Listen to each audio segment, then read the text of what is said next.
jangan takut hadapi hari esok. Jangan takut hadapi hari esok.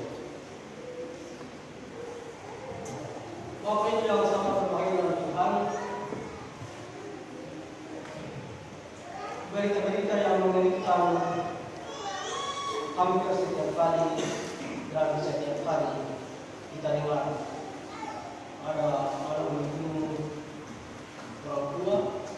orang tua bunuh anak, istri bunuh suami, suami bunuh istri, dan lain sebagainya. Di sana sini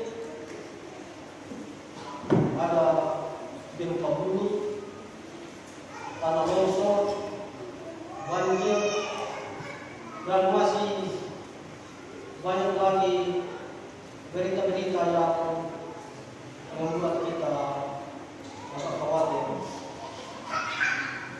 Dan tidak bisa disalahkan jika semua orang merasa takut dan khawatir untuk menghadapi hari esok. Sebagai anak-anak Tuhan, kita tidak perlu bersikap sama dengan mereka. Kita tidak usah takut, karena jaminan Tuhan ada bersama dengan kita. Di dalam Amsal 3:18 dikatakan, karena masa depan sungguh ada dan harapanmu tidak akan hilang. Ini memberikan jaminan bagi kita sebagai anak Tuhan bahwa walaupun di sana sini ada berita yang menggetarkan, kita tidak usah takut, karena hari esok itu mempunyai kesusahan sendiri. Jadi walaupun 2023 tinggal beberapa jam lagi kita memasukinya, tapi Tuhan pasti memberikan yang terbaik.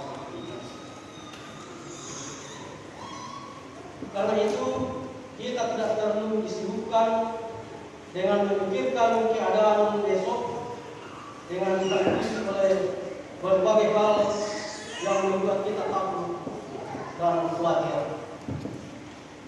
Walaupun sawah di Pasapa sudah bersih, tapi hujan tidak ada turun, tidak bisa ditanami. Tetap jangan khawatir. Pemuda yang mencari pekerjaan, tentu Tuhan akan menjawab semua pertanyaan. Orang tua yang mengkhawatirkan anaknya yang tidak bersama-sama dengan mereka saat ini, Tuhan pasti akan memelihara kehidupan mereka. Yang masih mencari pasangan hidup, pemuda, jangan khawatir. Tuhan akan tetap memberikan yang terbaik. Jangan rasa takut dan khawatir itu menghalangi kita untuk selalu datang kepada Tuhan. Dan janganlah rasa takut dan khawatir itu sampai-sampai melampaui iman kita kepada Yesus Kristus. Sekalipun dunia dipenuhi dengan goncangan-goncangan di segala bidang kehidupan, sosial, ekonomi, yang menurut perkiraan 2023 ekonomi akan mengalami resesi yang sangat sulit, tapi sebab itu percaya bahwa kita harus percaya bahwa Tuhan pasti akan menolong kita. Karena kita menerima kerjaan yang tidak terucapkan, dan mari kita selalu mengucap syukur dan berdoa kepada Allah menurut cara yang berkenan kepadanya dengan hormat dan takut. Dalam Ibrani 12 ayat 8. Mari kita menjalani hidup ini dengan sikap optimis. Jangan kita hidup dalam sikap yang pesimis, serta negatif, karena hidup ini adalah hidup karena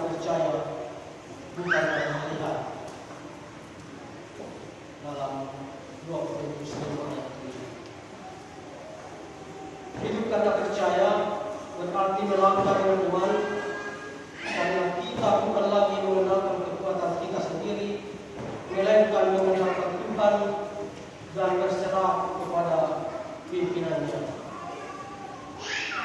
Jangan pernah melewatkan hari tanpa melibatkan Tuhan dan meminta penyertaan dalam segala hal. Mungkin hari-hari yang kita lalui di tahun 2022 ini seperti berada di lembah bayang-bayang maut. Kita berada di masa yang sangat sulit. Kita merasa bahwa ini adalah situasi terburuk dalam kehidupan saya. Ini adalah yang paling sulit. Ini adalah yang paling pahit.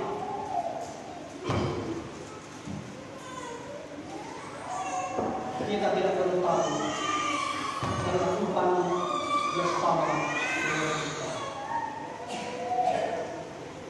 Kalau ada begitu banyak permasalahan di 2022 ini, ada begitu banyak pergumulan, ada begitu banyak tantangan itu.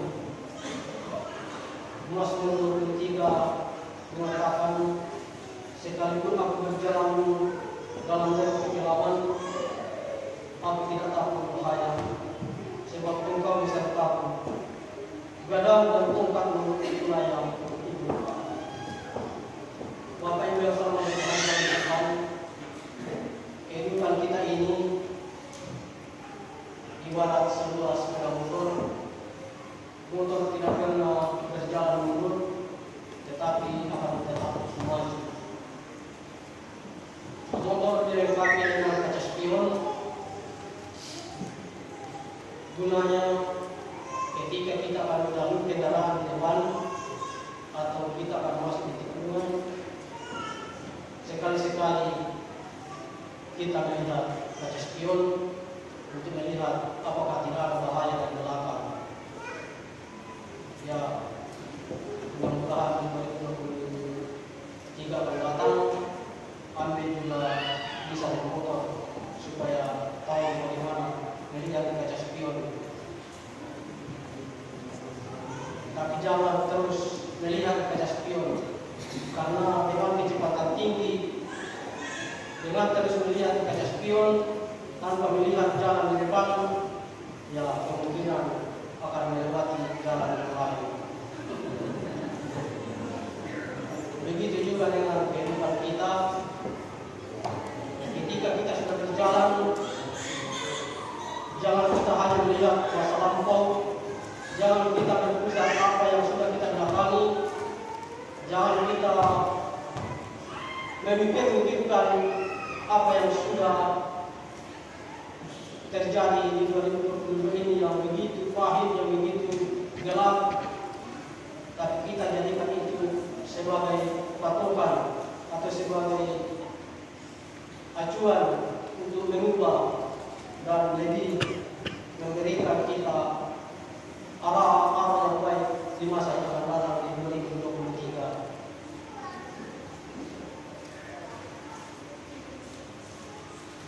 Tanpa terasa kita sudah melewati hari-hari berat di sepanjang 2022 ini.